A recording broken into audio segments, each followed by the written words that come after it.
여보세요? 네, 네, 안녕하세요, 시청자님. 네네. 네, 어떤 물건 고민 있으실까요? 네, 신림동 1차 프로지오 아파트, 거기, 지금 살고 있는데, 살지는 않고 그냥 세놓고 있는데요. 네. 그게 좀 가격이 좀 얼마나, 네. 저기 하나, 또 아니면은, 그걸 팔아도 되나, 지금 팔아도 되나, 아니면 더 놔둬야 되나, 그거 좀 들어보려고 그러는데. 네, 알겠습니다. 보유를 해야 될지 매도를 해야 될지 신림동에 있는 네네. 프루지오 1차 아파트 말씀 주셨어요. 네네. 소장님 연결해 드릴게요. 답변 들어보세요. 네네. 네, 안녕하세요. 네, 안녕하세요. 네, 프루지오를 가지고 계신 거예요? 프루지오 1차? 예. 아, 프루지오 1차. 이걸 몇 평 가지고 계세요? 33평인가, 그게 30평대? 네네. 이걸 언제부터 가지고 계셨어요? 그게 재개발해가지고 지금 네. 2005년도에 들어가서 지금까지 살고 있는데. 아, 그러면 그때부터 애초에 처음부터 그 이제 정비 사업 할 때부터 가지고 계셨던 거예요? 네네. 아, 그러면 지금 거주하세요? 지금 시골에 와서 있고요. 네. 지금 거기 사글 전세가 아니라 사글대 놓고. 아, 그러면 지금 지방으로 일단 거주는 이전을 하신 거고. 네네. 일단 현재는 임대를 주고 계시는 거예요? 네네, 임대 줬어요. 그러면은 지금 여기 그 시골로 가실 때는 언제 가셨어요? 지금 왔다 갔다 하는데요. 네. 거기 애들도 있고 그래가지고 왔다 갔다 하는데 지금 코로나 때문에 지금 시골에 와서 있어요. 아니 그러니까 그러면은 지금 이 집에는 어쨌든 그 월세를 주신 거잖아요. 네네. 그러면 요 월세를 언제 주신 거예요? 한 3년 됐어요. 한 3년 정도? 네네. 그러면은 한 2017년도까지는 그 처음에 입주 때부터 쭉 거주하시던 거예요? 예, 계속. 아, 계속 거주. 그러면 주택은 지금 요거 하나밖에 없으세요? 예, 시골에 집 조그만 거 하나 있고요. 그러면 그거하고 요거하고? 네네. 아, 그러면 지금 현재 그래서 여기 지금 그 월세를 받고 계시다는 소리죠? 네네. 월세를 받고 계신 거고. 그러면 월세를 한 어느 정도 받고 계세요? 5천에 150. 5천에 150? 아니, 130. 130. 네네. 그러면은 이거를 그때 이제 처음에 시골로 가시면서 네네. 전세를 안 주시고 월세를 주신 이유는 이게 매월 수입이 좀 생겼으면 좋겠어서 이렇게 하신 거죠? 네네. 그러면 뭐 대출 이제 이런 나이가 네. 지금 많이 먹었어요. 지금 70이거든요. 네네. 그래서 수입도 없고 그래가지고 그걸 세를 놓고 애들이 둘이 있었는데 네. 결혼을 다 했어요. 아. 그래서 이제 우리 애기 아빠가 시골에 와가지고 네. 직장 다니다 정년퇴직해갖고 시골에 와서 지금 농사를 좀 짓고 있거든요. 아, 그래서 일단 수입도 좀 필요하시고 그러다 보니까 이거 네, 월세를 네, 주신 네. 거죠? 네네. 그러면은 사실 2005년도부터 이 아파트가 2005년식인가 그럴 텐데 네네. 2005년부터 계속 거주를 하셨잖아요. 거기가 저기 재개발해가지고 그 전부터 살았었죠. 그러니까 계속 사셨잖아요. 어쨌든 재개발해가지고 예, 아파트가 그렇죠. 만들어지고 계속 사는 거예요. 한 3년 전까지는 거주를 하셨던 거잖아요. 예. 근데 그동안에 잘 보면 금액이 좀 어땠어요? 저희는 뭐 팔으려고 생각도 안 하고 그냥 계속 살았기 때문에 신경을 안 썼지요. 네, 아마 그냥 뭐 금액을 얼마 올랐다고 이렇게 표현하기는 조금 어려울 것 같고 네네. 그냥 요 정도로 표현하면 될 것 같아요. 그냥 금액이 다른 데보다 조금 덜 오르고 네네. 다른 데보다 좀 늦게 오르고 예. 이렇게 표현을 좀 하는 게 맞았을 것 같거든요. 네네. 그러다가 뭐 2008년에 금융위기도 있고 뭐 그러다가 그 이후에 이제 금액들이 대부분의 아파트들이 그랬어요. 금액들이 못 올라가거나 물론 올라가는 데도 있었지만 네네. 이제 못 올라가다가 보통 금액이 올라가기 시작한 때가 보통 한 2014년 정도부터 이제 뭐 여기라는 게 아니고 이제 대부분의 부동산들이 이제 상승을 준비를 했어요. 네네. 그러다가 우리 아파트도 아마 이 연도를 이렇게 올라간 연도를 잘 보시면 아마 네네. 한 2017년 정도에 한번 껑충 많이 뛰었을 거고요. 네네. 작년 그러니까 올 초죠. 올 초에 한번 좀 껑충 뛰었을 거예요.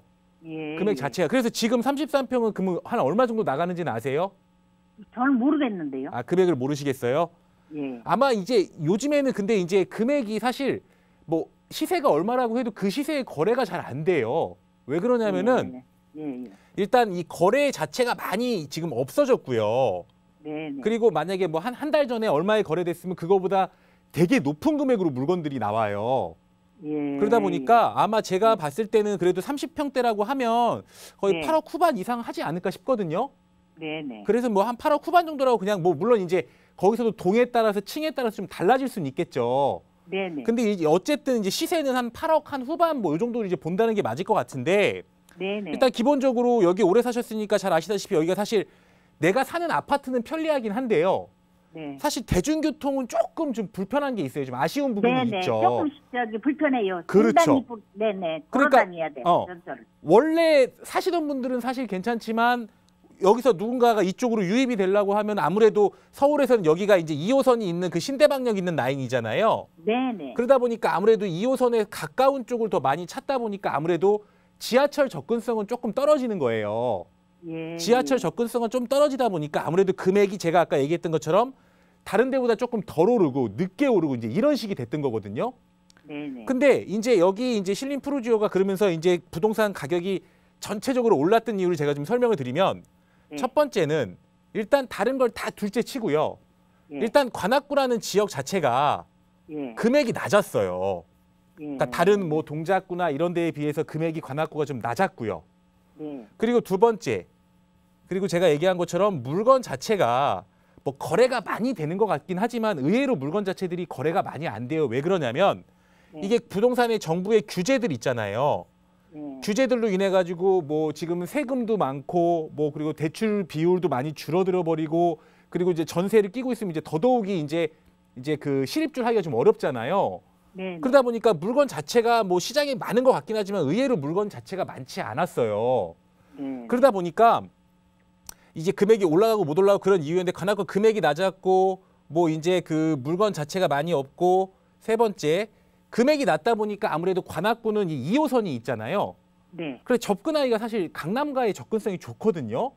예. 예. 그러다 보니까 여기에 이제 실수요들이 조금 늦게 붙은 거예요.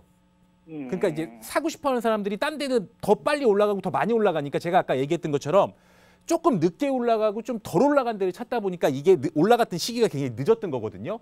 네. 거기에 이게 물건들도 없다 보니까 아무래도 금액이 거기에 이제 더 점프를 했고 2020년도 올 초에는 왜 금액이 올라갔냐면 예. 작년 12월 달에 이제 정책을 발표를 했는데 대출 비율을 지금과의 대출과는 좀 다르게 좀 규제를 냈어요. 예. 그 규제가 뭐냐면은 9억까지는 대출 비율을 40%로 해주고 예. 15, 그러니까 9억 초과는 이제 초과는 20%, 그리고 15억 초과는 대출이 금지가 돼 버렸거든요. 예. 그러다 보니까 제가 아까 얘기했던 것처럼 금액이 낮았는데 실수요는 많고 딴 데는 금액이 올라가 버리고 이러다 보니까 예. 9억짜리 밑에짜리 아파트들이 금액이 그러니까 올 초에서 지금까지 금액이 많이 올라가 버린 거예요. 네. 근데 그러면서 물건도 없다 보니까 지금까지의 금액이 빠지지 않고 유지되고 있는 거거든요. 예. 근데 지금 상황에서 사람들은 이제 금액이 많이 저한테 질문하시는 것도 그렇고 지금 우리 시청자분도 그러실 텐데 금액이 그래도 예전보다 많이 올랐잖아요. 예. 예. 금액이 많이 오르다 보니까 궁금한 건 이거예요. 사실 굳이 팔아야 될 이유도 없지만 예. 이걸 만약에 가지고 있다가 가격이 떨어지면 어떡할까 이 고민도 크실 거예요. 예. 예. 그러니까 지금까지는 잘 올라왔는데 금액이 빠져버리면 어떻게 되나 이제 이게 그러면 금액이 높았을 때 파는 게 더 좋았던 거 아닌가 이렇게 생각을 하시는 거잖아요. 네. 네. 근데 제가 여태까지는 금액이 좀 늦게 올랐고 뭐 여러 가지 뭐 이유로 해서 이 금액이 상승했던 부분들 그리고 올 초에도 상승했던 부분들을 간략하게 설명을 좀 드렸고 그러면 앞으로의 전망은 어떨 거냐? 그럼 금액이 빠질 것이냐? 예. 예. 이렇게 좀 생각을 해본다고 그러면 제 생각으로는 금액이 빠지기는 어려워 보여요. 예. 왜 그러냐면 일단 기본적으로 제가 아까 처음에 얘기했던 물건 자체가 많이 없다 그랬잖아요.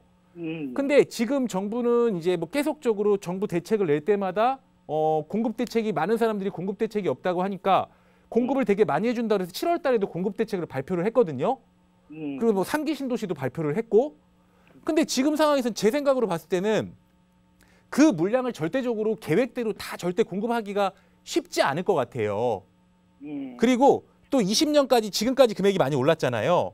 예. 근데 지금 많이 오르는 보통 기존의 아파트들 말고 지금 예. 공급 입주하는 아파트들이 보통 한 2017년, 2018년 요때쯤 보통 분양을 하거나 그 공사를 시작한 단지들이거든요. 네. 근데 서울에서 아시다시피 지금 우리 아파트도 재개발로 하셨다면서요. 네. 근데 재개발을 해야 아파트를 공급하지 이런 걸 안 하면 아파트를 공급할 수가 없어요. 네. 근데 2017년, 18년 때 금액이 올라가면서 부동산 경기도 좋고 분양도 잘 되고 하니까 이런 정비 사업들에서 분양을 많이 했거든요.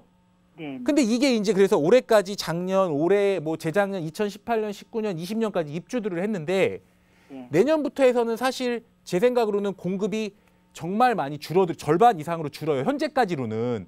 물론 네. 절반으로 주니까 정부에서 그걸 늘려준다고 한 그런 거기는 한데요. 예. 늘려준다고 한들 절대적으로 공급이 남아돌거나 공급이 뭐 되게 많아서 부동산 가격이 잡힐 것 같진 않아요. 예. 그래서 일단 첫 번째는 이렇게 오래되고 안 되고를 떠나서 일단 공급 자체가 굉장히 많지 않다는 게 일단 가격이 하락하지 않는다는 첫 번째 이유고요. 예. 예. 두 번째 이유는 그 얼마 전에 임대차 3법이 통과됐죠. 예. 그리고 3기 신도시도 하고 뭐 사전 청약도 받는다 그러잖아요. 예. 예. 그러면은 사람들이 그 청약을 받거나 아니면은 임대료를 내가 2년 더 살고 수 있거나 이런 조건이죠. 예. 예. 그러면 사람들이 집을 살려고 할까요? 아니면 내가 전세를 더 살면서 예. 보통 그 청약을 한번 받아볼까 이런 기대감이 있을까요? 보통 기다리면서 나도 청약 한번 해볼까 이러지 않을까요? 그렇지요. 왜 그러냐면 기존 집들이 많이 올랐으니까. 예. 예. 그러면은 그 전세 수요가 집을 매수하지 않고 그대로 눌러앉게 되는 거예요. 예. 그럼 제가 얘기한 대로 공급은 늘어나지 않는데 전세는 그대로 눌러앉게 되고 예. 그러면 역시나 물건이 늘어나지 않는 효과거든요, 이게. 예. 그렇다라고 하면 지금 현재로 뭐 물량 자체가 늘어나지도 않고 전세 가격이 상승될 수 있는 그런 현재로서는 요인들이 있고요. 예. 세 번째는 지금 한 8억 후반 뭐 9억 정도 된다고 제가 얘기 드렸잖아요. 예. 예. 근데 이게 사실 굉장히 큰 돈인데요. 예. 사실 다른 데 서울의 집값들이 너무 많이 올라가다 보니까 예. 사실 이 9억 정도 되는 30평대의 금액이 사실 결코 높은 금액이라고 볼 수 없어요. 그쵸? 서울은 그 돈 갖고서는 더 못 사잖아요. 맞아요. 그러니까 이게 굉장히 큰 돈인데 네. 다른 데도 똑같이 올라가고 더 많이 올라가고 더 비싸니까 이게 결코 비싼 아파트가 아니라는 소리가 돼버리는 거예요. 예. 그러면 제가 아까 얘기했던 것처럼 관악구가 좀 늦게 올랐다 그랬죠. 예. 그거는 금액이 낮았기 때문에 수요자들이 다른 데도 올란 다음에 그 후에 들어와서 그랬다 했잖아요. 예. 예. 거기에다가 이 지금 역시나 마찬가지로 그때나 마찬가지로 지금도 다른 데에 비해서 많이 오르긴 했지만 금액이 높은 편은 아니라는 거예요. 예. 예. 그러다 보니까 일단 공급도 늘어나지 못하고 아직까지는 다른 곳에 비해서 금액이 높다라고 볼 수가 없고요. 예. 또 마지막으로 네 번째는 뭐냐면 여기가 이제 우리가 그 시청자님하고 얘기했다시피 교통편이니까 다른 교통이 아니고 지하철 접근성이 조금 불편하잖아요. 예. 예. 지금 현재로서는 여기서 2호선을 타려면은 마을버스를 한번 타고 뭐 신대방역으로 간다거나 이렇게 해야 되잖아요. 예. 예. 근데 이제 아무래도 지금 당장은 아니긴 한데 예. 우리 아파트는 최후에 나중에 이제 난곡선이라 그래가지고 이제 그게 들어와야 조금 수혜를 받는 거고요. 예. 지금 현재는 저기 봉천 터널 거기 뚫린다는 말이 있는데. 그러니까 이제 그거를 다 제가 설명을 드릴 거예요. 예. 예. 근데 이제 난곡선은 사실 우리 집 앞으로 지나가니까 굉장히 호재기는 한데 예. 이건 아직 뭐 착공이 되거나 뭐 기본 계획이 승인되거나 이르진 않았어요. 예. 근데 지금 관악구에 어쨌든 관악구가 서울 서남권인데 조금 교통이 불편하거든요. 예. 그러다 보니까 지금 이제 그 신림선이라 그래가지고 여의도에서 여기 서울대 있고요. 이렇게 그 신림선 통과해서 서울대학교까지 가는 노선이 공사 중에 있고요. 예. 또 얼마 전에 그 서부선이라 그래갖고 은평구에서 서울대 입구까지 들어오는 그 노선이 이제 그 심사를 통과를 했어요. 예. 그리고 이제 지금 얘기하시는 이 신림하고 봉천도 터널도 지금 개통될 예정이고요. 예. 예. 이게 뭐냐면 결국은 여태까지 서남권의 이 관악구가 좀 교통편이 불편했었는데 어쨌든 관악구 전체에 예. 교통편을 지금보다 어느 정도 해소해주는 그런 요인이 될 거예요. 예. 예. 그렇기 때문에 지금 생각으로서는 뭐 월세가 필요하셔서 월세를 받고 계시니까 예. 지금 상황에서 당장의 금액이 떨어진다 이 생각을 가지고 매도하실 필요는 없다는 거죠. 네. 그냥 네. 보유를 하시고 만약에 근데 여기서 투자의 방향을 하나 더 논다라고 보면 네네. 지금 이 집에 대출 있으세요 혹시? 없어요. 대출 하나도 없죠. 예. 그럼 하나도 없어요. 만약에 9억을 받으면 예. 한 8억 5천만 원 정도는 돈이 남는 거잖아요. 보증금 빼고. 네. 그렇죠? 그럼 네. 차라리 그걸로 다른 데도 투자를 할 수 있는 방법은 생각해 볼 수가 있는데 네. 금액이 빠진다고 해서 단순히 파는 문제는 아니에요. 예. 그래서 이제 만약에 그런 걸 한다라고 하면 대신 8억 5천을 똑같이 줘갖고 산다라고 하면 뭐 월세를 더 받는다거나 이런 건 아니고 네. 이거보다 금액이 더 빨리 더 많이 올라갈 수 있는 것들로 갈아타야겠죠. 그거는. 네. 근데 지금 현재로서는 월세를 좀 이렇게 연세도 있으시고 하니까 네. 이렇게 월세도 좀 받으시면서 일단 제가 봤을 때는 조금 더 보유를 하셔도 괜찮을 것 같아요. 이거는. 예. 그래서 이제 예, 편안하게 좀 예. 보유하셨으면 좋겠어요. 네. 네. 감사합니다. 네, 그렇게 정리할게요.